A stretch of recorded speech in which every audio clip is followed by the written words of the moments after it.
Sveiki dar kartą, bičiuliai. Vėl susitinkame buškraftiškam rūsy, kadangi už lango jau tamsu. Ir šį kartą noriu papasakoti, parodyti, kaip daryti, kaip pasigaminti taip vadinamą penny stove. Tai cento viryklėlė. Šiai viryklėlei naudojamas kuras gali būti etilo alkoholis, gali būti 85 E85 benzinas, etanolis su etanoliu, gali būti zipo benzinas, bet tokiu atveju labai aprūks. Taip, kad universali viryklėlė. Taigi, tokia viryklėlė atrodo štai šitaip. Tai yra dvi tokios vaisvandenių aliuminės skardinės. Panaudota viryklėlėje yra dugnai. Per vidurį yra skylutė kurui papildyti. O štai šitos skylutės yra kurui degti. Tai yra, kai įkaista visa viryklėlė, kuras taip pat esantis joje įkaista, pradeda garuoti ir labai gražiai, pamatysite vėliau, parodysiu, kaip per šias skylutes išlenda tokie gražus liepsnos liežuvėliai. Taigi, pradedame nuo to, kad mums reikia išsipjauti kelių centimetrų pločio skardinių dugnus. Tam reikalui galima iš karto ar pasižymėti su markeriu. Aš, pavyzdžiui, naudosiu štai dvi knygas, peiliuką kanceliarinį. Peiliuką pasidėsiu ant knygų ir pabiškį priglaudęs atsargiai apibrėžiu. Ir kelis kartus turėtų labai tvarkingai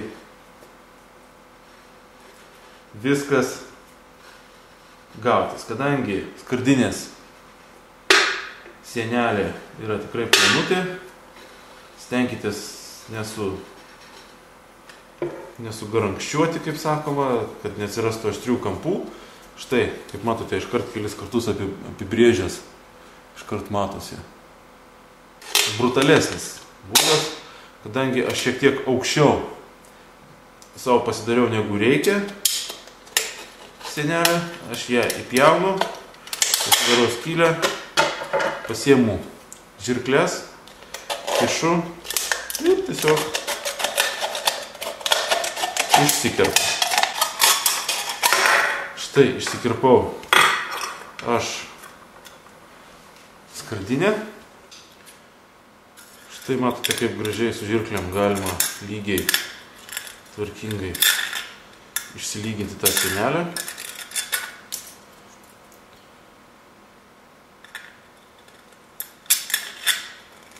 Kerpant iš vidinės pusės. Labai lygus ir tiesus kraštas gaunasi.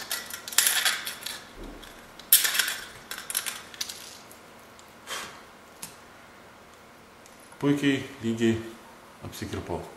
Ta patį atliekame su kita skardinė. Apsikirpau taip pat antrąjį dugną.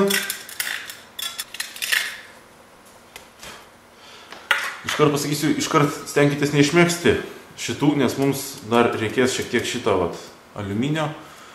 Pasidarysime, kai ką vėliau parodysiu, tokį stovelį. Taigi, pasidarėme du dugnus. Ir iš esmės, ką mums reikės toliau su jais daryti, tai reikia vieną su kitu, štai šitaip, tai yra vieną į kitą įkišti. Tai padaryti nėra lengva, kadangi jie abudu vienodo skersmens ir tiesiog taip paprastai nelenda. Galima bandyti daryti pasibandyti išsikirpti tam tikrą gabaliuką šitos folijos, dėti, šalia važiuoti ir jisai sulysti turėtų. Bet yra ir paprastesnis būdas, tai pasimti replės, vieną iš kažkurią iš pusių paimti ir sugarbanoti šonus. Hop. Hop, štai šitaip. Hop.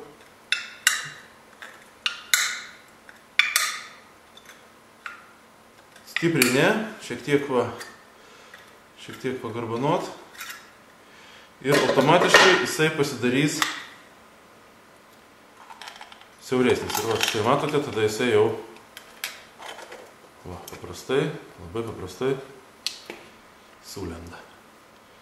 Užspauskime taip, kad išsilygintų. Pasižiūrėkime, kad nebūtų skylių. Ir va turime tai tokį daikčiuką. Sekantį dalyką, ką mums reikia daryti, tai pasidaryti skylutes. Dabar skylučių diametras, šių skylučių diametras nusako liepsnos dydį. Taip, kad nepadidinkite tų skylių, nes bus labai didelė liepsna ir tiesiog kuras sudegs labai greitai. Vidurinė skylė gali būti ne viena, gali būti šalia 5 kokios mažesnės. Per ją pagrindę pilsime kurą. Degimui jokios įtakos nedaro.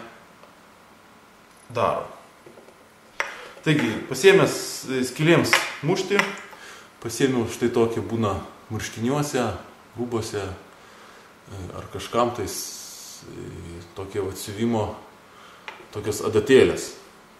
Nesiuvimo, bet su dygsniavimo, ar kaip čia pavadinti, tokios adatėlės. Ranka įdurt neišeis. Tiesiog reikia arba pakalt, arba tiesiog pasinaudoti replėmis, kad būtų stipriau.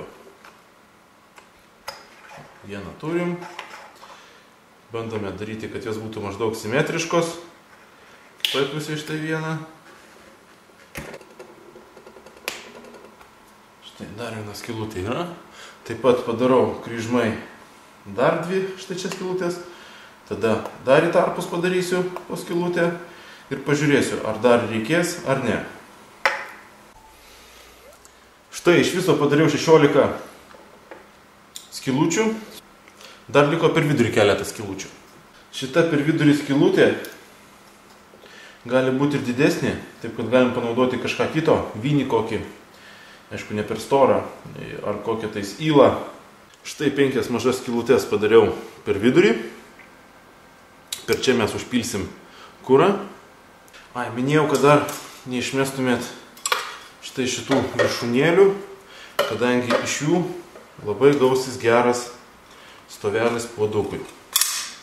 Atsikerpiama tokia juostelė.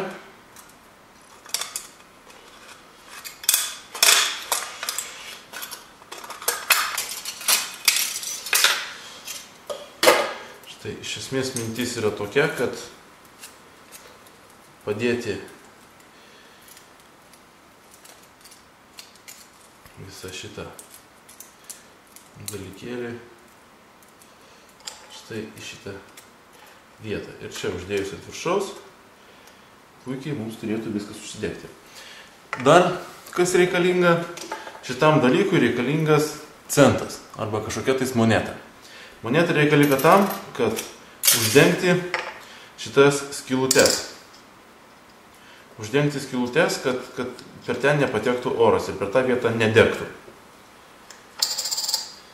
Tai vat, puikiai tinka 1 cento moneta, ar tai 2 centų moneta. Viryklėlė pradeda efektyviai degti tik tada, kai jinai yra sušilus, kai pagauna darbinę temperatūrą. Tai yra, kad prieš uždegdami mes turime ją pašildyti. Pašildymas vyksta labai paprastai. Pasiemame savo naudojamą kurą, apilakštome aplinkui ir padegame. Tas kuras sudegęs pašildys tą kurą, kuris yra viduje, ir anas, kuris kuras yra viduje, pradės garuoti ir tuomet užsidegs puikiai viskas ir degs labai gražiai. Dabar einame pabandyti ir pažiūrėsime, kaip ši viryklėlė dega. Štai pasidariau tokį poligono lauką. Stenkitės namie tokių dalykų šiaip be reikalo nedarinėti, kadangi vis tiek žaidžiame su ugnim. Ir dabar pabandome jie greit užkurti. Kadangi esu namuose, labai nenoriu čia pridūminti, labai nenoriu.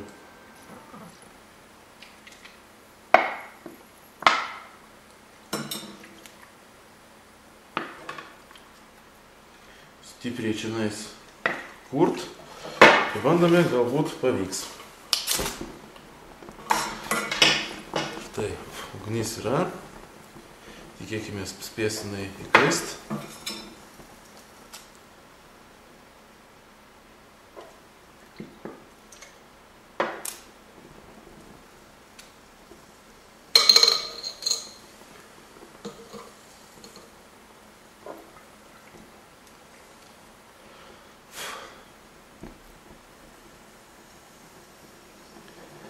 Štai matote, kaip pradeda įsideginėti. Kai tai pradeda įsideginėti, puikiai galime statyti štai